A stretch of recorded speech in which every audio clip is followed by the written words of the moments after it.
A paz do Senhor Jesus, meus queridos irmãos. Eu sou o pregador Manassés. Sejam bem-vindos ao nosso humilde canal, como sempre trazendo uma pequena porção da palavra de Deus para edificar a sua vida e aquecer o seu coração. Tá? Nós estamos numa série de vídeos, uma série de mensagens sobre a família, uma campanha da família que eu realizei com os nossos irmãos pelo WhatsApp. Tá? Se você quiser participar da nosso grupo no WhatsApp para receber esses estudos, essas mensagens em primeira mão, o link está aí abaixo do vídeo, na descrição deste vídeo, ok? Bom, eu quero falar sobre a desunião na família. Como esse é o primeiro vídeo desse subtópico da nossa série, vamos dar uma introdução. Onde começa essa desunião na família? Então, o texto é Tiago, capítulo 2, versículos 15 e 16, que diz assim: E se o irmão ou a irmã estiverem nus e tiverem falta de mantimento cotidiano, e algum de vós lhes disser, ide em paz, aquentai-vos e fartai-vos, e não lhe derdes as coisas necessárias para o corpo, que proveito virá daí?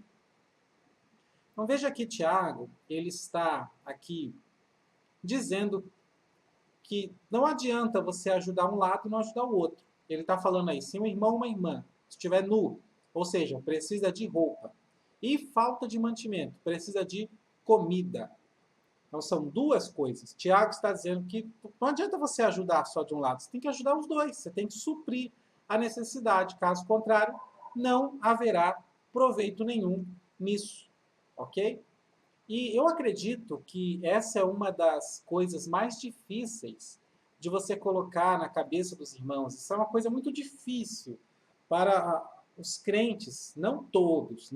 Tem muito cristão, graças a Deus, que tem uma maturidade, que tem um temor e que absorve a palavra de Deus com uma facilidade, e louvado seja Deus pela sua vida. Mas tem um povinho, tem assim, e no meio pentecostal, né? Porque, infelizmente, os pentecostais, na sua grande maioria, não estudam, né? Eles valorizam sinais e não a palavra de Deus, de fato, o conhecimento da palavra. Então, isso aqui é complicado. E aí, esse pessoal, não são todos pentecostais, tá? Mas tem esse pessoal aí, essa parcela, que é difícil você ensinar esse tipo de coisa, porque para eles tudo é oração. Tudo é oração. É difícil você falar para eles, meu irmão, Deus não vai. Tem o irmão ali necessitado, precisando de roupa e de comida. Deus não vai mandar anjo, Deus não vai fazer brotar da árvore, Deus não vai usar o sobrenatural aqui, abalar céu e terra. Deus não vai, é você, querido. Ele não vai fazer isso porque já tem a igreja do Senhor, para suprir as necessidades uns dos outros. Então, quantas vezes a Bíblia diz para ajudar o pobre, a viúva, o necessitado, o órfão? Isso daí, quando fala no Antigo Testamento, para ajudar o pobre, a viúva, o órfão, é dentro de Israel, não é fora de Israel. É aí, na terra prometida, na terra de Canaã. Se você vê que tem pobre, viúva, necessitado, ajuda. A mesma coisa no Novo Testamento, é dentro da igreja.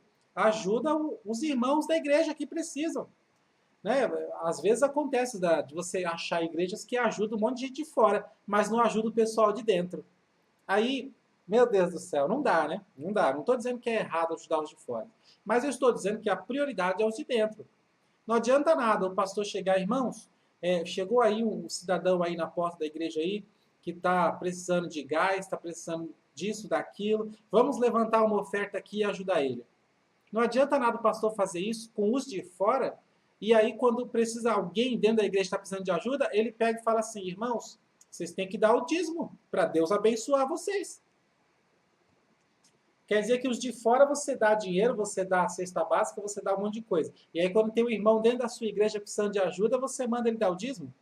Você tem problema na cabeça? Isso é ridículo, isso é hipocrisia. Então, quantas vezes você vê um irmão precisando de pão, um irmão da igreja, da sua igreja, tá? Da sua igreja, de emprego, de conselho, precisando de amigo, precisando de tanta coisa. E aí, remédio, né, dinheiro, gás. E aí tudo que você consegue fazer é, vamos levantar um clamor aqui. Vamos orar pela vida dele. Ah, para com isso. Pelo amor de Deus, irmão. Pelo amor de Deus. Isso é hipocrisia. Isso daí dá motivos para as pessoas pararem de acreditar em Deus. Sabia? Porque o necessitado vai olhar e vai falar, Deus não existe. Porque se Deus existisse, ao invés dele mandar esse povo ficar aí gritando e falando em línguas, ele ia mandar esse povo me dar comida, me ajudar de verdade.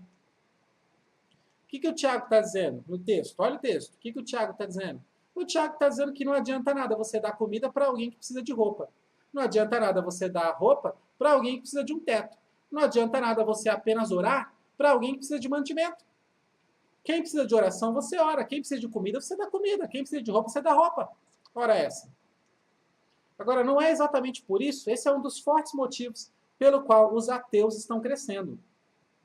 Pessoas que não acreditam em Deus, pessoas que estão perdendo a fé. Por causa disso. O que os ateus falam o tempo todo? Ah, Deus não existe. Porque se Deus existisse, não haveria tanta fome no mundo? Não, Deus não existe. Porque se Deus existisse, não haveria tanta maldade no mundo? Deus não existe. Porque se Deus existisse, não haveria tanta injustiça no mundo. É isso que os ateus falam. E sabe por que tem muito ateu que fala esse tipo de coisa? Porque eles padeceram essas coisas, eles passaram por fome, e a igreja não ajudou, o vizinho crente não ajudou, ninguém ajudou, ele deixou de acreditar em Deus por causa disso. Agora é um ateu. Sabe por que cresce a fome, cresce a maldade, cresce a injustiça no mundo? Porque a igreja se omite, se esconde, cumpre o seu papel cada vez menos. E talvez você diga, nossa, agora você tocou num ponto aí, agora, olha, Manassés, olha, eu concordo contigo.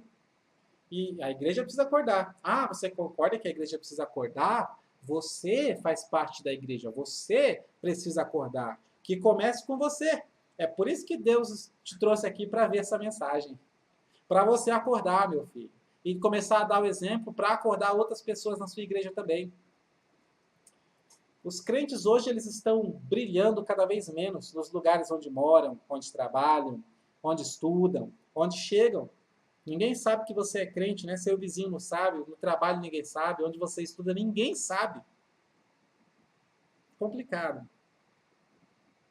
Pastores estão brilhando cada vez menos nas igrejas que abrem. Eles estão abrindo cada vez mais igreja e cuidando cada vez menos dos membros. Estão abrindo cada vez mais igreja e tratando cada vez menos das almas. Estão abrindo mais igrejas e aconselhando menos as pessoas. Abrindo mais igrejas e dando menos exemplo. Abrindo mais igrejas e visitando menos casas. Pregando menos. O que adianta abrir um monte de igreja? E é aí que começa a desunião. A desunião começa na igreja. Se tem desunião na igreja, automaticamente tem desunião na família. A desunião não começa ali na família pequena, não. Nunca diga que a família do ciclano é o problema da igreja. Não. A desunião começa na igreja e depois vem para a família. Porque se a igreja for unida, ela é exemplo para as famílias vão se fortalecer através desse exemplo, da união da igreja. É o que falta hoje. Por que pastor é tão criticado hoje em dia? Por que todo mundo gosta de falar mal de pastor? Por que todo mundo gosta de reclamar de igreja? Por que hoje virou moda você ficar falando mal de igreja na internet? Criar um canal no YouTube só para falar mal de igreja. Tem canais que são assim. Criar um site, você usa a desculpa que é de notícia gospel, mas não, é para ficar falando mal dos crentes. Por que existe isso hoje? Porque está faltando exemplo. Está faltando pessoas para ser o exemplo. A gente não tem mais. E está todo mundo ficando decepcionado com essa falta de exemplo. Eu sei que eu estou só aqui no YouTube. Você não me conhece direito. Você não está aqui comigo. Mas eu gostaria que você pudesse andar comigo. Você pudesse andar comigo. Uma vez, estava evangelizando. E uma pessoa que... Eu estava conversando com alguém na calçada, pregando a palavra. Né? Essa pessoa estava recebendo a palavra e chegou o outro para atrapalhar. Olha como que o inimigo trabalha. Chegou lá para ficar falando mal de crente na minha frente. Ele dizendo, porque eu emprestei dinheiro para um crente e ele nunca me pagou. Esse crente começou a falar mal de crente. Eu falei, mas isso não quer dizer que todo crente é assim, não? Você quer andar comigo? Para você ver o que é um crente? Então, está faltando exemplo hoje em dia. Exemplo. Pessoas que possam dar o exemplo. Tem tanto pastor mau exemplo que está decepcionando tanta gente que as pessoas estão frustradas com o evangelho hoje em dia no Brasil. Tem muita gente frustrada. Eu não estou generalizando, até porque não se pode generalizar nada. Você não é bobo, você sabe que existem muitas exceções. Você sabe que existem boas igrejas, bons homens de Deus, mulheres de Deus, pastores. Existe, com certeza existe. Mas a gente não está aqui para corrigir o que está certo, a gente corrige o que está errado, correto? Estamos num tempo onde a desunião na igreja está muito grande, onde os líderes estão se preocupando só com números, estatísticas, como se isso fosse prova de resultado, não é verdade? E os membros, né, os membros da igreja, eles estão estão fugindo das responsabilidades.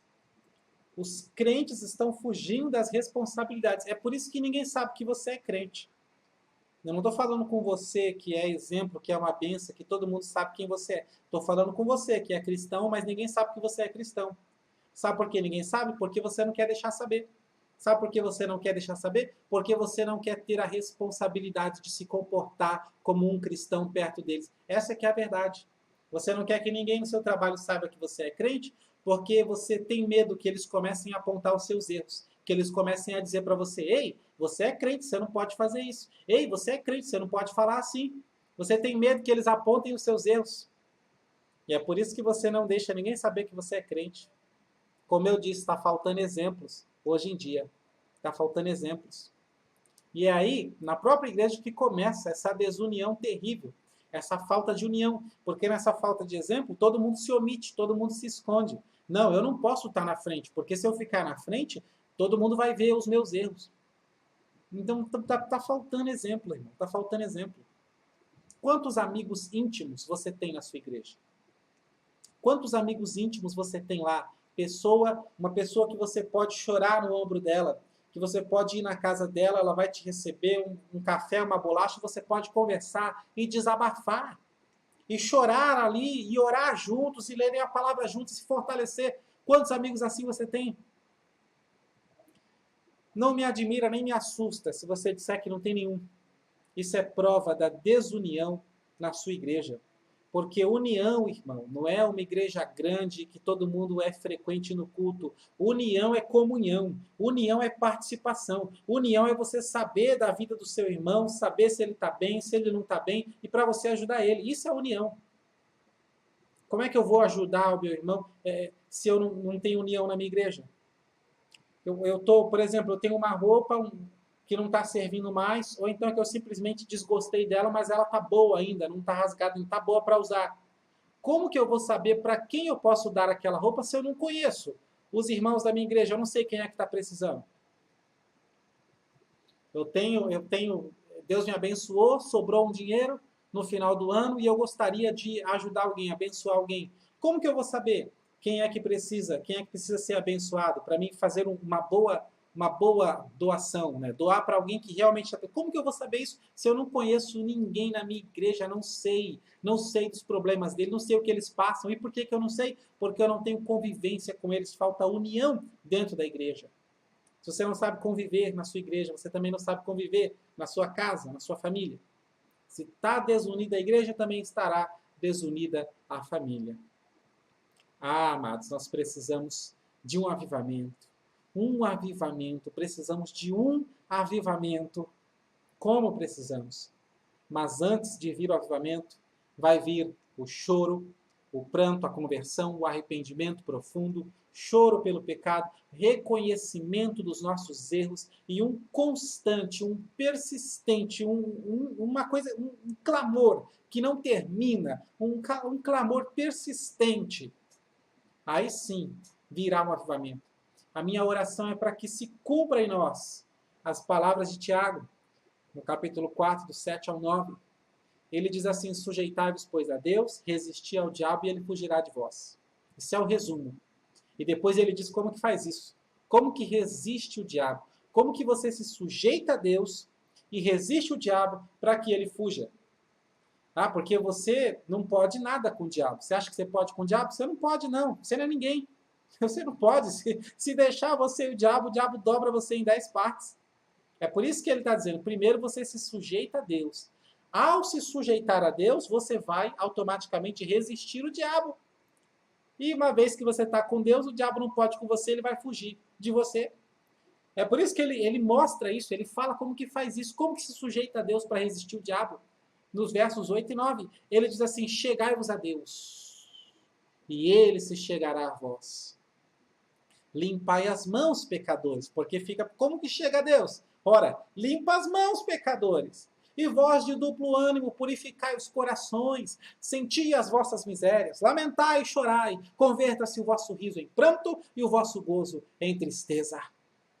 É assim que você se sujeita a Deus, que você se chega até Deus, para Ele se chegar até você. E com Deus você está resistindo o diabo, e ele vai fugir, ele não vai ter mais o que fazer, porque maior é o que está conosco do que o que está no mundo. Aleluia. Então, ore pela união na família e na igreja, mas trabalhe também por isso, muito mais. Seja o exemplo de união na sua igreja e na sua família. Trabalhe, faça por onde se unir. Procure amizades sinceras e verdadeiras. Perdoe a quem tem que perdoar. Peça perdão, ainda que você esteja com a razão. Abra mão da razão. Peça perdão pelo bem da união. Em nome de Jesus.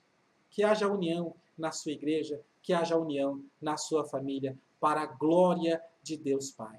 Amém? Vou ficando por aqui. Mais uma vez, que Deus abençoe sua família.